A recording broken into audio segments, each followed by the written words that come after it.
أعوذ بالله من الشيطان الرجيم. بسم الله الرحمن الرحيم. وإني أعيذها بك وذريتها من الشيطان الرجيم. ربي أعوذ بك من همزات الشياطين وأعوذ بك ربي أن يحضرون. ربي اشرح لي صدري ويسر لي أمري واحلل عقدة من لساني يفقهوا قولي واجعل كلامي راشدا ومرشدا وفكرتي نوير وقلبي أرشدا. mbokk yi nii bàyyi xel fu mën a nekk ci àdduna bi moo xam ñu nekk ci réew mi wala ñu nekk biti réew tey bàyyi xel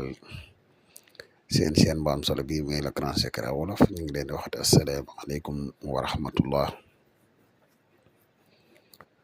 mbokk yi ginnaaw bi ñu santate yàlla julli ci yonent bi sallallahu alayhi wa sallam ñu ngi jaajëfal mboolem mbokk yi di bàyyi xel ak fu mën a ne. mbokk yi tey ñu fas yéene ànd ak yéen ci benn secret bu am solo di secret boo xam ne baax na ci jamono ju ne waaye nag jamono ji moom da cee raw di secret kaaraange goo xam ne képp koo xam ne bëgg nga mucc bëgg sax njaboot mucc fexeel ba def ko. secret la bu am solo lool ci wàllu kaaraange. mbokk yi lii de secret la boo xam ne képp koo xam ne yàlla dogal la nga def ko suñ borom mën na la musal ci yu bari. boo ko defee de lépp loo xam ne lu newoon ci yow la ci kàttanu yàlla dina deñ ci lu gaaw te doomu aadama bu mën di doon pour mu def la dara tamit mu jàpp du ma ne dina am de waaye dina jafe lool ndax secret bi dafay lu am solo gaaw lool tamit ci raxas yaram maanaam ay jafe-jafe yi koo xam ne dafa làmbal ay jafe-jafe yu bari incha allahu rabbi bu la yàlla dimbalee ba nga teewlu secret bi def ko niñ ko waxe ni suñ borom mën na dindi jafe-jafe yooyu ci lu gaaw a gaaw. xanaa ñu defa fàttali bu gàtt rek ci ñi nga xam ne dañuy soog a ñëw tey doog a topp suñuy vidéo di la wax ne boo abonné gul nga abonné ci chaîne bi te partage vidéo bi mu gën a yaatu ndax chaîne bi moom mboole vidéo yi muy dugal yëpp ay vidéo yi njariñ la ndax njariñ ñu mu gën a yaatoo rek ci la gëne. di wax yow mi nga xam ne da nga bëgg a def lu mel ne seet wala nga bëgg a def lu listixaar dañuy def seetu ramlu à distance dañuy def tamit listixaar à distance moo xam nga nekk ci réew mi wala nga nekk bitim réew te bëgg ko la defal benn ci ñaar yi man nga ñu contacter ci numéro yi muy 77 684 28 28 wala 77 668 28 28 ñaari numéro yëpp ay numéro yi whatsapp lañu.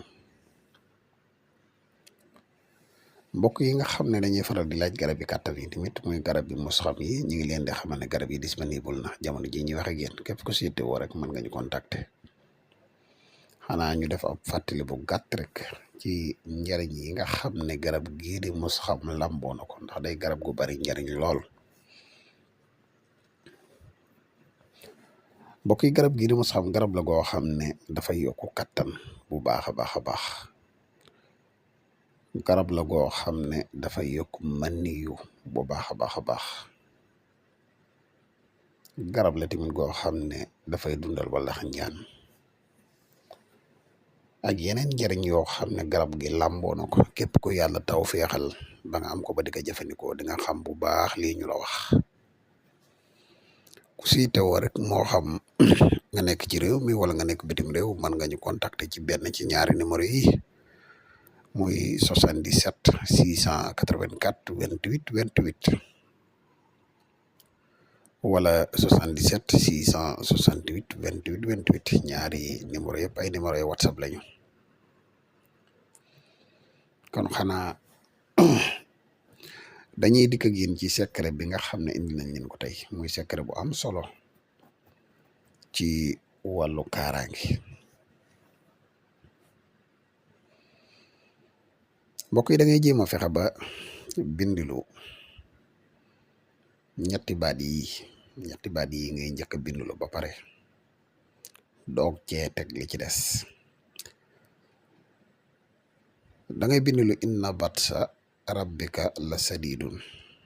inna batsa rabbika la sadidun 111 fois mais xaddadu kaafi inna batsa rabbika la sadidun boo ko binduloo 110 fois ba ko 11e muy 111e ba nga teg ci innahu huwa yubdi'u wa yu'iidu waaye nag wa yu'iidu gi waaw gi da nga koy yaatal bu baax comme ni nga gisee ñu binde ko nii rek inna batsa rabbika la sadidun 111 téeméer ak fukk ak benn nga koy bind téeméer ak fukk nga koy bind baka benneel muy téeméer ak fukk ak benneel ba nga yokk ci innahu huwa yubdi'u wa yu'iidu nga waaw gi da nga koy yaatal comme ni nga gisee nii ñu yaatale ko moom nga koy yaatale boo ko yaatalee nga jël sa tur def ci biir jël sa turu yaay def ci biir jël xadadul nafs 5995 def si ndax mbokk yi adat boobu dafay xadat bu am solo ci wàllu asraar ñi xam asraar dëgg tamay diglu xam nañ li ma wax dafay xadat bu am solo sax moo tax ñi xam asraar dëgg néew na lu ñuy def te duñ ko ci boole waaw ndax dafay code bu am solo boo ko bindee 111 comme nii ma ko waxee nii nga dégloo ko nga wut fukki xobi garabi limoo ak benn fukki xobi garabi limoo ak benn yu bokkut fukki xobi garabi limoo ak benn yu bokkut nga wut ko nga fexe ba boole ko ak saafara sii mbokk yi di ko sangoo secret bu doy waar gi nii nag laa la wax secret bu doy waar sax fexeel ba sangoo ko fukki fan ak benn wala ñaar fukki fan ak benn 11 jours wala 21 jours boo noppee xob yi fexeel ba gas ba mu xóot nga suul ko te jënd gura nag juróom-ñaari doomi gura wala fukki gura ak benn nga saraxa ko nga xool lii day mbokk yi képp koo xam ne yàlla dogal la nga def ko jamono bi nga koy jëfandikoo moom lu kiimaane di nga ko gis lii maa ko wax xam naa kon secret bi lañ amoon yéen tey partage ko ak yéen di la wax yow mi kan tey soo ko ñëw boo abonné gut nga abonné te partage vidéo bi yow mi bëgg a def loolu si xaar mën nga ñu contacter ci benn ci ñaari numéro yi incha allah rabbi foo man di nekk rek dees na la defal li si xaar gu leer nañ kon mbokk yi xam naa fii la ñu yem ak yéen ba ëllëg ñu dikkaat ak yéen ci beneen secret wasalaamu aleykum wa rahmatullahi taala wa barakaatuhu jërë ngeen jëf